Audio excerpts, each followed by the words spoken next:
the wake of the intensified Maratha Quota agitation that has taken a violent turn in some parts of the state, Maharashtra Chief Minister Eknath Shinde called for an all-party meeting today to discuss the situation in the state. After the meeting, he announced that all political parties stand with the state government on providing Maratha reservation. He also announced that said that that the reservation needs to be in the framework of the law and without doing injustice to other communities. Meanwhile, activist Manoj Jarange Patil has reiterated that he will stop drinking water from this evening if this demand for reservation to the Maratha community is not fulfilled by the Maharashtra government. Leaders of all parties have decided to ask the Maharashtra government to call a special session of the state legislature and give reservation to the Maratha community. This is what he has said. Jarange, who has been observing fast at the Sarati village in Jalna district since October 25th, also told media reporters that he will continue his fast. So far, 99 people have been arrested in connection with the violence in Beed, and the situation is currently under control. This is what police officials have said. But state-run bus services have been completely suspended in 5 Marathwada districts, while curfew and internet shutdowns have been imposed in some parts of Beed. We have political analyst Rohit Shetty with us. Okay, but first let's listen into what Mr. Patil had to say. Mr. Patil is on an indefinite hunger strike since October 25th. Let's listen to what he has to say. हमारे साथ हैं यहाँ पर खुद Manoj Jarange Patil sir, एक आंदोलन की आपने शुरुआत की और आज आप पूरे महाराष्ट्र आंदोलन का चेहरा बन चुके हैं और देश में उत्सुकता है कि कौन है मनोज जारंगे पाटिल। आंदोलन तो गौर गरीब मराठा जी है, उनको रिजर्वेशन मिलना चाहिए। ये कायदा भी और संविधान भी बोलता है कि जो मागा सिद्ध हो चुके हैं वो समाज आरक्षण में जाना चाहिए। ये संविधान और कायदा ही बोलता है। मराठा तो मागा सिद्ध हो गया है, फिर भी इसके बावजूद दूसरी बाजू मराठों को ऐसी है कि जाति जो निर्माण हुआ है वो उनके व्यवसाय से निर्माण हुए वाले। तो माली बांधव की जात ये खेती व्यवसाय होने के कारण, किसान होने के कारण उनको रिजर्वेशन दिया। हमारे आधे मराठा भाइयों को किसान बोल के, यानी कि उनका व्यवसाय खेती है बोल के उनको रिजर्वेशन दिया। फिर हमारा व्यवसाय पर खेती ही है, हमको क्यों नहीं दिया जाता? ये मांग है हमारी। हम मागास तो है ही, सिद्ध होने वाले हुए ही गायकवाड़ का आयोग के माध्यम से, फिर हमको क्यों नहीं, ये मांग है हमारी। लेकिन आप जिस तरह से जिद पकड़ कर बैठ गए हैं और आपके साथ लोग इतने आंदोलित हो चुके हैं। एक मराठा समाज ने आंदोलन चलाया था मूक मोर्चा, वो बिना आवाज़ का था, लेकिन उसकी आवाज़ इतनी तक सरकार तक गई थी कि सरकार ने आरक्षण देने को मजबूर हो गई थी। लेकिन इस बार हम देख रहे हैं कि हिंसा पे उतारू हो गए हैं। जो मराठा समाज ने एक आदर्श आंदोलन खड़ा किया था, अब वो कहीं से कहीं उसी जो आदर्श है वो खत्म होता जा रहा है। ये कौन कर रहे हैं हमको मालूम नहीं, हम शांति से कर रहे, करेंगे। मतलब आप अडिग रहेंगे, आप बिना आरक्षण लिए इस बार मानेंगे नहीं? नहीं हटेगा नहीं, क्यों हटेंगे? हमारा हक का है ओबीसी का आरक्षण, हम लेके रहेंगे। कुछ भी हो शांति से चलेगा ये महायुद्ध शांति का, लेकिन रिजर्वेशन लेके रहेंगे। इतना आसान नहीं ओबीसी में आपको समाहित करना। आसान है, हम है उधर, इसलिए तो हम मांग कर रहे हैं ना, है लेके इसलिए तो कर रहे हैं। So that was Maratha leader from Jalna, Manoj Jarange Patil, saying that he will continue his indefinite fast till his demands are met. We have senior journalist and author Rohit Shetty with us to help us understand this issue better. Thank you, Rohit, for joining us on NDTV. First of all, tell us, how do you see this outcome of this all-party meeting? In the recent days, we've seen so many attacks on the homes of legislators. We've seen vandalizing of public property. This is clearly becoming a law and order problem. Why do you think the protest escalated this time? Vasudha, this agitation is not new. It has been around for some years now, and as you know, the government had taken the ordinance route earlier, which was rejected by the Supreme Court. This time around, what has happened is the agitation has found a face. The person whom you saw right now, an unknown, entity, so to speak, who has created a phenomena in the state, huge following that he has got. Mainly because he's a non-political figure. It looks like people are trusting him because he doesn't belong to any party or whatever.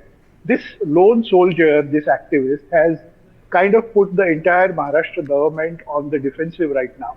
And what you see happening at the all-party meeting is nothing new. To come to your question, I mean, this was what was expected. It was just a platform created so that all parties come and the Shinde government can show that they are getting into some exercise.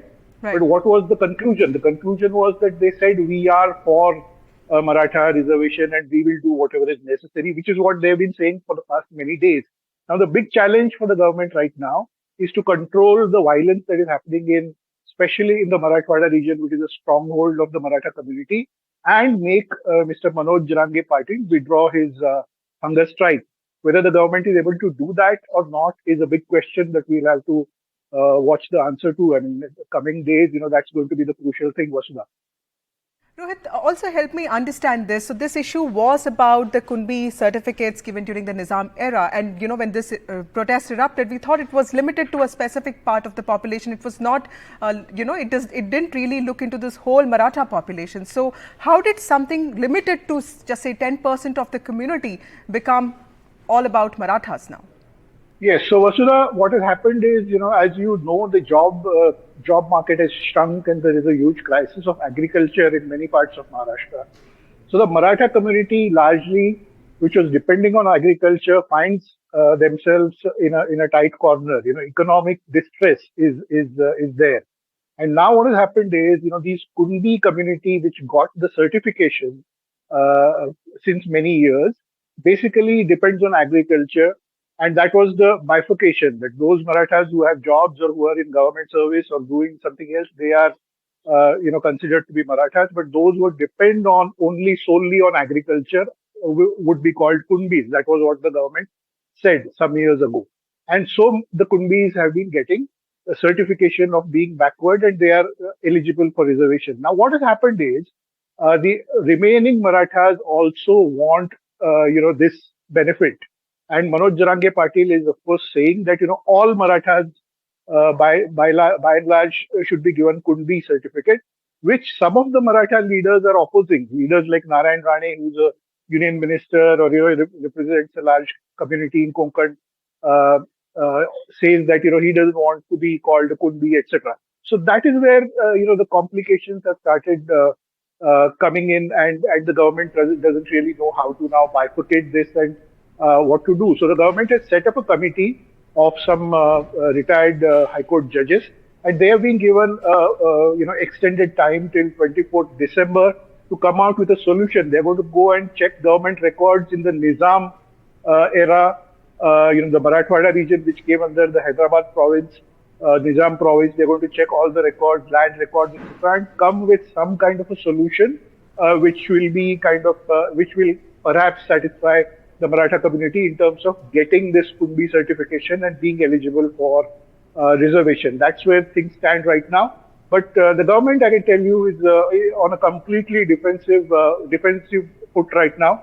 And what has happened is the established leaders in Maharashtra, leaders like Ajit Pawar or many others, are now facing a large scale protests in their own bastions. Ajit Pawar was told that he cannot visit an inauguration function in his own town, Baramati, a couple of days ago because there was this large protest there. So the senior established leaders are facing the heat, and that's how the things got kind of out of control, which the Shinde government thinks they can bring under control with these measures of holding all-party meetings and making some announcements, etc. Vasudha. Right. Thank you, Rohit. Please stay with us. We also have Mr. Asif Bamla with us. He's a BJP spokesperson.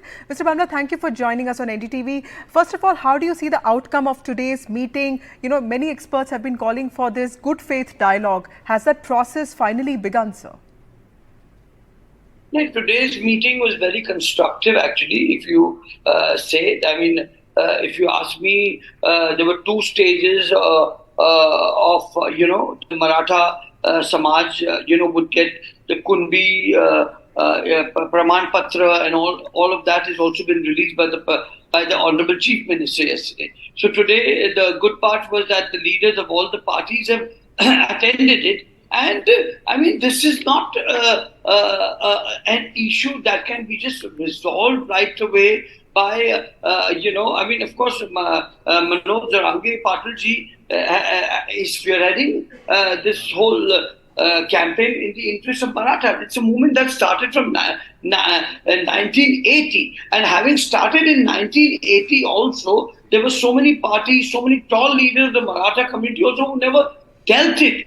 Now, when Honorable Devendra Fadnavis was the Chief Minister, he ensured that this was passed in both houses of the Assembly. Post that, even in the High Court, when there were reservations, we ensured that it sailed smooth. But then when the NDA government came to power for a period of 2.5 years, they botched it up in such a way that it could not stand in the court of law. And beyond 50% reservations cannot be offered. Okay, Telangana is a state which has done it, which Maharashtra is overseeing that to find a way wherein how we could also provide that.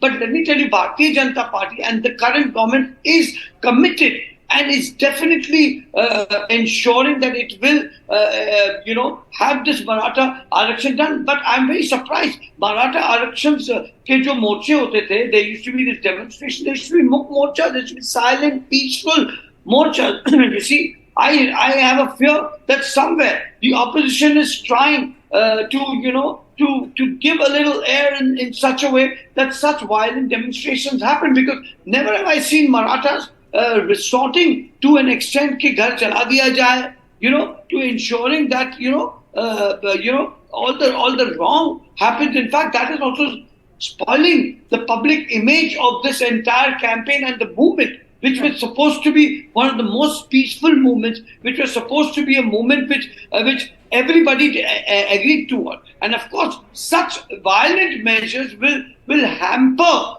the movement, the execution of this election for the state, and will cause problem. Now, Manoj Jarangi Patil ji is on unction. Unka rehna zaruri hai. Tomorrow, if anything, God forbid, happens to his love, this movement has to go further. Absolutely. And by sitting there on an election and with the mics being put on your face, and you can't talk and discuss, there has to be a proper delegation between the Samaj people. They have to talk with the government, a delegation of 20, 30, 40 people come and meet across. We have to come and solve this. When we know that the government of the day, when the Honorable Chief Minister has sworn in front of front of Shivaji Maharaj on a Dasera Day, saying that he's committed and he stands rock solid beyond towards the Maratha election. He himself is a Maratha also. Yes, Mr. Bamla, that's a very critical point. Let me just get one reaction from Rohit. Rohit, he's making a very critical point here, but we see this happening across India, across states. You have the Jats in Haryana, you have Patidars in Gujarat. These are dominant communities demanding reservation. You also have the Marathas doing the same in Maharashtra. So these are communities with significant political influence. What does this mean for these communities, and does reservation remain the only tool for empowerment in many states? See, two things have happened, Vasudha, as you know, and Mr. Bamla would also agree with that, is that one is that privatization of education in all parts of the country over several decades. I'm not blaming any government for it or any particular party for it. Over last 20 years, whatever privatization of education has happened, the cost of education has gone up, especially college or higher education. The cost has gone up, so the ordinary community from villages or small towns cannot afford that education for their children. Now, their hope is that they can get reservation and then they can get concession in education or whatever. So in government educational institutes or even private institutes, they can get that kind of reservation benefit. That is one thing that has happened. The second, of course, is the overall economic distress and failure of agriculture because of division of land, bifurcation within the family of land, etc., and agriculture not becoming very profitable for most of the population, because land gets divided between brothers and all, and over the generation it becomes unviable to live on agriculture. So because of these two factors, one is privatization of education, other is economic distress and agriculture failure. The Maratha community in Maharashtra or any other community like you mentioned, which was the dominant community previously, let's say 30 years ago or whatever, is now facing a lot of problems, and they think reservation is the solution because they can get their children into good schools and colleges through reservation, and perhaps Right. they can get jobs, government jobs later, bank jobs, government jobs, or whatever through reservation. So that is what has happened. That is the overall Right. picture that has developed in the last 2 decades or so, Vasudha. Right. Thank you, Rohit. Thank you, Mr. You see- Bamla, for joining you us see- on this discussion.